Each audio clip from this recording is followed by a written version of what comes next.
Encontrar un hogar en la Florida nunca había sido tan fácil. Aún así, necesitas ayuda en el proceso de compra de tu vivienda.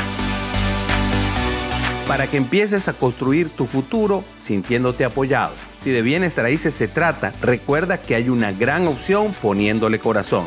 Rosy Guzmán, Realtor venezolana en la Florida.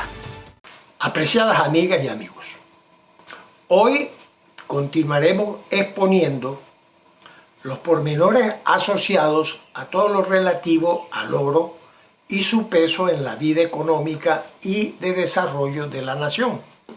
Fíjense, en Guayana estaba el oro, una realidad con un siglo de trayectoria y 2 o 3 siglos de mitología por detrás, con muchísimas personas dedicadas a su explotación. De modo que al definir los elementos estratégicos que mencionáramos, tomados allá en los comienzos de los años 60, uno deduce que la visión política de entonces fue considerar el oro, digámoslo de una manera elegante, una incomodidad. Si bien las cifras de supuestas reservas arrojaban magnitudes que quizás a más de uno puso a pensar, pero las decisiones fueron claras. Se privilegió la economía renovable y no la extractivista y destructora del oro. Digamos que visto de esa manera, podemos considerar que el oro como un problema, mas no como una oportunidad, pero que había que abordar de manera creativa. Era una realidad.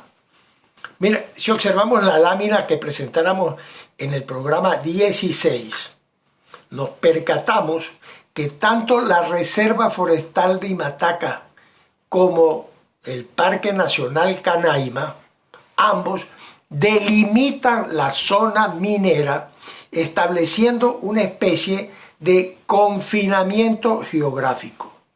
La política de Estado hacia la minería de oro fue mantenerla en ese espacio.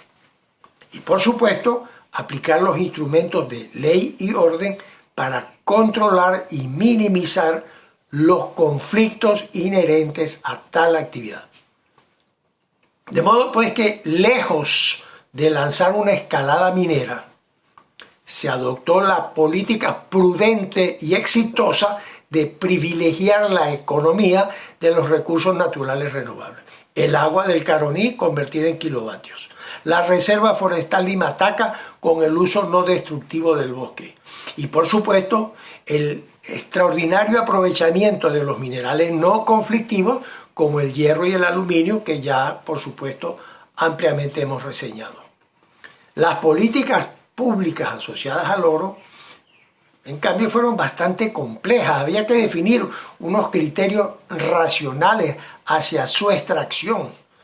Pues pareciera que, como dije antes, que más que una oportunidad, estuviéramos más bien con un problema. Y hasta incómodo, pero que requería ser atendido apropiadamente. Y para ello los elementos estratégicos definidos fueron el confinamiento de los espacios mineros, limitando la expansión de la frontera formal de la minería. Esto es fundamental que se entienda, y repito, fundamental. Además, incorporando métodos y modelos industriales que demostrasen tecnologías sustitutivas del cianuro y del mercurio. Y por supuesto, limitando esas actividades en aquellas zonas ya afectadas por la actividad de casi un siglo. Otra línea de acción fue la organización social de los mineros mediante mecanismos organizacionales, cooperativistas y otra naturaleza, buscando minimizar la figura esa del garimpeiro clásico, furtivo, trashumante y depredador. Y por supuesto, como hemos dicho, la ley y el orden ejercida por el Estado en esos espacios con todas sus instituciones y promoviendo el desarrollo de actividades sólidas y sanas como alternativa de desempeño económico y que hemos reseñado ampliamente en el programa 16. Fíjense, al definir esas directrices Implícitamente Venezuela establecía que la economía del oro es, óigase bien, secundaria. Pues antes de ampliar su frontera, había que demostrar que los espacios actualmente afectados pudiesen ser razonablemente recuperados. Dicho en otras palabras, el valor del oro debe y tiene que incluir los pasivos ambientales que genera. Este principio no aparece en ninguna de las argumentaciones promotoras de la actividad minera aurífera. Y mire que se lo he preguntado a más de uno, que lamentablemente ha sido impuesta en estos tiempos.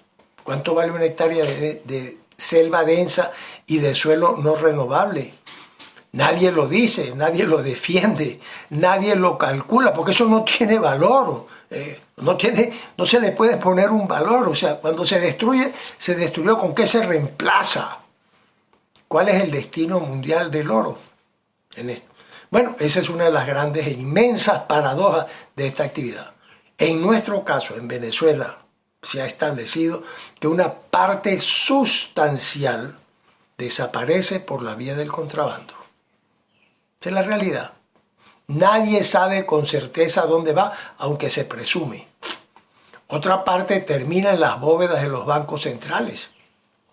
Digamos que la única actividad económica de relevancia es la joyería.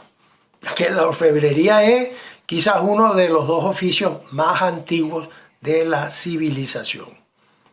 Hay usos, por supuesto, ultra especializados en ciertas actividades industriales, en medicina, en el mundo aeroespacial. En el mercado mundial especulativo encuentra un uso, bueno, pues concreto en inversiones a largo plazo y como un seguro antiinflacionario, como parece estar ocurriendo en los actuales momentos en Estados Unidos, donde reapareció el flagelo de la inflación. Pero en gran medida, su destino final es esconderlo en barras o en joyas, dejando tras de sí una gigantesca huella ambiental que, por cierto, es distinta en cada país, y al cual voy a referirme con ejemplos y mostrando evidencias en el próximo programa. ¿Cuál ha sido el aporte de oro a la riqueza nacional? Miren, durante mucho tiempo muchísimas personas nos hemos unido y hemos hecho una valoración y hemos llegado a la conclusión que en ese periodo de la democracia de los 40 años, el oro contribuyó con un minúsculo 1% del ingreso nacional. O sea, nada. Lo mejor hubiese sido que no existiera el oro, no estaríamos con este gravísimo problema. Pero la huella que dejó ese 1% es colosal. Bueno, es obvio que una conclusión que debe formar parte del análisis nacional es demostrar que la economía del oro para Venezuela es secundaria. No es que no deba hacerse, debe extraerse lo que se pueda bajo las restricciones de ubicación territorial, el uso de tecnologías de punta controladoras de los venenos, con trabajadores estructurados. El país no necesita ampliar su frontera minera y, por supuesto, 40 años demostraron que no lo necesita para el desarrollo. Hay que denunciar las prácticas y estar atento a lo que se llama el tráfico de concesiones negociables en los mercados financieros mundiales, algo que hicieron en el siglo XIX y que lo siguen haciendo. Amigos, continuaremos en los próximos programas con los argumentos que demuestran que para Venezuela enamorarse de esa ilusión del oro no es precisamente un gran camino y que no se aplican esos beneficios que los entusiastas promotores de la minería aurífera destacan, en modo alguno. Los espero la próxima semana y, como siempre, muchas gracias por contribuir a la divulgación de este contenido.